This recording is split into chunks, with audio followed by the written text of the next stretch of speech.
Good morning, students. Today in this section we are going to discuss about double fertilization. Previous section में हमने देखा था कि कैसे pollen pistil interaction होता है और जो pollen grains हैं they land over the stigma और फिर वहाँ से pollen tube formation होता है और gametes कहाँ तक पहुँचते हैं, embryo sac तक पहुँचते हैं. उसके बाद का process क्या होने वाला है that we are going to discuss today here. ये एक typical angiospermic embryo sac आप यहाँ देख रहे हो, micropylar end है, यहाँ पे chalaza end है. माइक्रोपाइलर एंड पे 3 सेल्स हैं यहाँ पे, ठीक है. कौन कौन सी सेल्स हैं? यहाँ पे 2 सेनर्जिड्स होते हैं, ये दोनों सेनर्जिड्स हैं, सेनर्जिड सेल्स हैं. ये एग सेल है, ये हमारा जो सेंट्रल न्यूक्लियस है, सेंट्रल न्यूक्लियाई. ये तीनों एंटीपोडल सेल्स कहलाते हैं, एंटीपोडल सेल्स बोलेंगे इनको. ये जो स्ट्रक्चर आप देख रहे हो इसको कहा जाता है 7 celled 8 nucleate stage. This stage of embryo sac is known as 7 celled 8 nucleate stage. कई बार इस पे भी क्वेश्चन आ जाता है. 7 celled 8 nucleate stage. 7 celled क्यों? 3 3 6, ठीक है, और 7 ही सेल्स है. बिकॉज ये सेंटर वाला जो आप देख रहे हो इसका साइटोप्लाज्म एक ही है, न्यूक्लियस 2 है, इसलिए 8 न्यूक्लिएट. न्यूक्लियस तो 8 हो गए बट सेल्स सिर्फ 7 है. Because this central nuclear has both have same, दोनों न्यूक्लियर पास एक ही साइटोप्लाज्म है, इसलिए इसको सिंगल सेल गिना जाता है. तो सेल तो 7 हो गए लेकिन न्यूक्लियस 8 हो गए. तो this is 7 celled 8 nucleate stage बोलेंगे इसको. अंडरस्टैंड ना. सी अभी हमने देखा कि पॉलन ट्यूब फॉर्म हो गया है, तो पॉलन ट्यूब के थ्रू जो एंटर करेंगे वो कहां एंटर करेंगे? Male gametes they enter in the micropylar and. कहां पे एंटर करते हैं? माइक्रोपाइलर एंड पे. ये पॉलन ट्यूब से कहां एंटर कर रहे हैं? माइक्रोपाइलर एंड पे एंटर करते हैं हमारे दोनों मेल गैमेट्स. ये 2 मेल गैमेट्स यहां पे रिप्रेजेंट हो रहे हैं. ओके, अब इनमें क्या होता है आगे चल के देखिए. ये 2 मेल गैमेट अंदर आ चुके हैं. जो एक मेल गैमेट है, ठीक है, वो किसके साथ फ्यूज होगा? It will get fuse with the egg cell. ये एग सेल के साथ यहां पे फ्यूज हो जाएगा. ये मेल गैमेट गया और ये एग सेल के साथ क्या हो रहा है? फ्यूज हो रहा है. तो ये हमारा कौन सा होता है? सिंपल फ्यूजन होता है, सिंपल फर्टाइजेशन. इसको सिनगेमी कहते हैं, सिनगेमी बोलेंगे इसको, ठीक है. यहां पे सिनगेमी कैरी आउट हो गया. ये पहला हमारा फर्टिलाइजेशन प्रोसेस हो गया. This is first fertilisation. First fertilisation process किसके साथ हुआ? Male gamete. ये हमारा मेल गैमेट है. मेल गैमेट ने पहला एग सेल के साथ क्या कर दिया? इधर ये एग सेल है हमारी, यहां फ्यूजन हो गया जी इसके साथ. सिनगेमी होगी, पहला फर्टिलाइजेशन प्रोसेस हो गया यहां पे, ठीक है. अब जो नेक्स्ट हमारा गैमेट है, मेल गैमेट है, ये नेक्स्ट मेल गैमेट कहां आता है? यहां सेंट्रल न्यूक्लियाई के पास आता है. अब यहां ये फ्यूजन हो रहा है. This fusion takes place. इसको बोलते हैं ट्रिपल फ्यूजन. ट्रिपल फ्यूजन क्यों बोला है इसको? ये भी अनदर एक इंपॉर्टेंट आप कह सकते हैं यहां पे पॉइंट आता है ट्रिपल फ्यूजन का.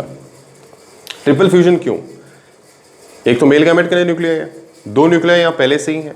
सो because 3 nucleus are getting combined, getting fused, इसलिए इसको क्या बोला जाता है? ट्रिपल फ्यूजन कहा जाता है.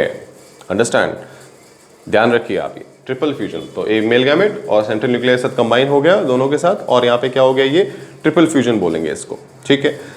अब ट्रिपल फ्यूजन और सिनगेमी 2 प्रोसेस हो चुके हैं, 2 फर्टिलाइजेशन. ये आप कहते हो सेकेंड फर्टिलाइजेशन प्रोसेस है, सेकेंड फर्टिलाइजेशन.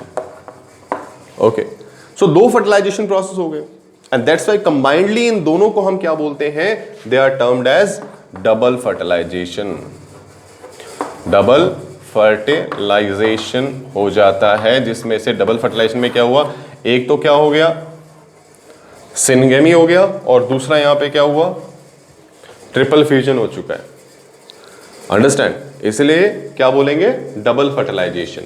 एक सिनगेमी हो गया, एक ट्रिपल फ्यूजन हो गया. That's why it is known as double fertilization. Understand, children? अब क्या आगे, सिनगेमी से क्या फॉर्म हो गया, जैसे आप जानते हैं कि मेल फीमेल गैमेट कंबाइंड हो रहे हैं, तो यहां से क्या बनेगा, ऑब्वियसली यहां से जाइगोट बनेगा, ठीक है। तो सिनगेमी से क्या मिलता है आपको, सिनगेमी से क्या मिल जाएगा, यहां पे यू विल गेट जाइगोट, और जाइगोट आगे चलकर क्या बनाता है, एम्ब्रियो फॉर्म कर देता है। ओके, ये आगे फर्दर का प्रोसेस है। सिनगेमी हो गया, सिनगेमी से आगे क्या होगा, जाइगोट बनेगा, जाइगोट के बाद एम्ब्रियो बन जाएगा, डेवलपमेंट हो रहा है, ठीक है, जो आगे चलकर फिर सीड्स वगैरह डेवलप करवाएंगे। देन ट्रिपल फ्यूजन के बाद क्या होगा, ट्रिपल फ्यूजन के बाद क्या होगा, ट्रिपल फ्यूजन होने के बाद इस पूरे स्ट्रक्चर को हम क्या बोलते हैं, that is known as PEN, primary endosperm nucleus बोलते हैं इसको, क्या बोलेंगे, प्राइमरी एंडोस्पर्म न्यूक्लियस बोलेंगे इसको, यानी कि पेन बोलते हैं। अब ध्यान दीजिए, जो पेन है वो ट्राइप्लॉइड है। एक और चीज यहां पे ध्यान देने वाली आपकी है कि दिस इज 3n, जाइगोट क्या होता है, zygote is 2n, zygote 2n होता है, एंड पेन क्या है, यहां पे 3n है, ट्राइप्लॉइड न्यूक्लियस है ये, अंडरस्टैंड, क्योंकि सिंगल हो चुका है, तो ये ट्राइप्लॉइड होता है PEN, primary endosperm nucleus is triploid, whereas zygote is diploid. Okay, ये बात भी ध्यान में रखनी है आपको।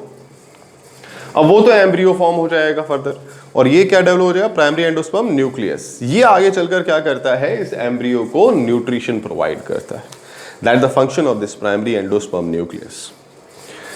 Okay, so primary endosperm nucleus का फंक्शन क्या है, to provide nourishment to the developing embryo, जो एम्ब्रियो फर्दर डेवलप कर रहा है, ठीक है, उसको नॉरिशमेंट कौन देगा, प्राइमरी एंडोस्पर्म न्यूक्लियस देगा। ओके, तो जब मतलब पूरी तरह ये हमारा एम्ब्रियो मैच्योर होता है, ठीक है, तब तक ये प्राइमरी एंडोस्पर्म लगभग खत्म हो चुका होता है, एम्ब्रियो उसे खा के खत्म कर देता है, पर कुछ में ये बच भी जाता है, पूरी तरह खत्म नहीं होता, कुछ में बना रहेगा।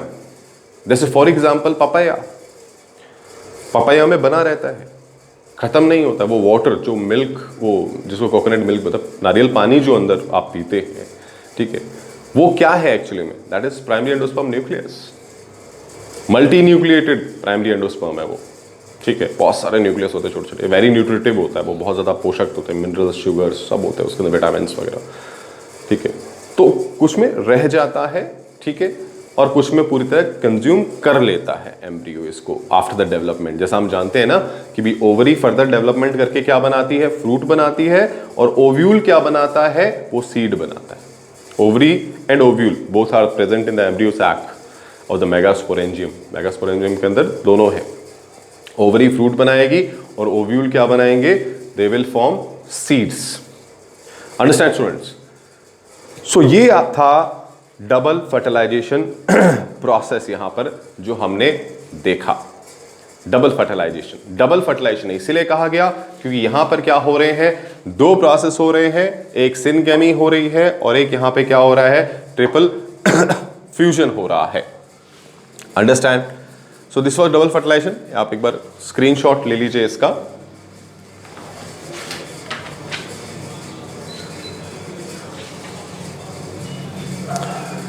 नाउ अब हम बात करते हैं एंडोस्पर्म के बारे में। What is endosperm?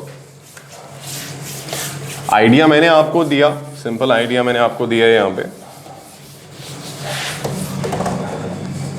एंडोस्पर्म क्या होता है?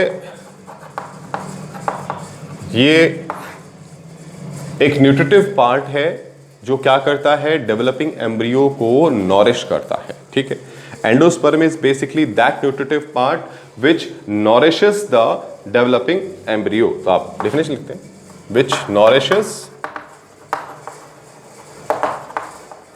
The developing embryo. तो जो डेवलपिंग एम्ब्रियो को नॉरिश करता है that is endosperm basically. Okay, अब एंडोस्पर्म के टाइप हैं डिपेंडिंग अपॉन कि वो किससे बना हुआ है, उसके टाइप है। इसमें आता है न्यूक्लियर एंडोस्पर्म,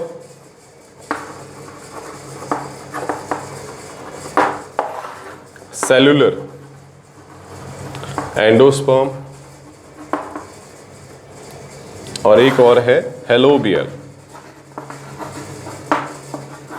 हेलोबियल एंडोस्पर्म। इसमें से मोस्ट कॉमन जो है वो ये होता है, न्यूक्लियर एंडोस्पर्म मोस्ट कॉमनली होता है, जो अभी हमने डायग्राम में एंजियोस्पर्मिक में देखा था ओव्यूल में। तो nuclear endosperm is most common. 3 type के हैं, nuclear, cellular and helobial endosperms. अलग अलग कंडीशंस के हिसाब से अलग अलग होते हैं, ठीक है। मोस्टली न्यूक्लियर एंडोस्पर्म होता है। ओके स्टूडेंट्स, काम वही है, सभी क्या करते हैं, they provide nourishment to the developing embryo. Okay, इसको हम नेक्स्ट मॉड्यूल में डिस्कस करेंगे, ठीक है, हर एक टाइप के एंडोस्पर्म के बारे में। Thank you.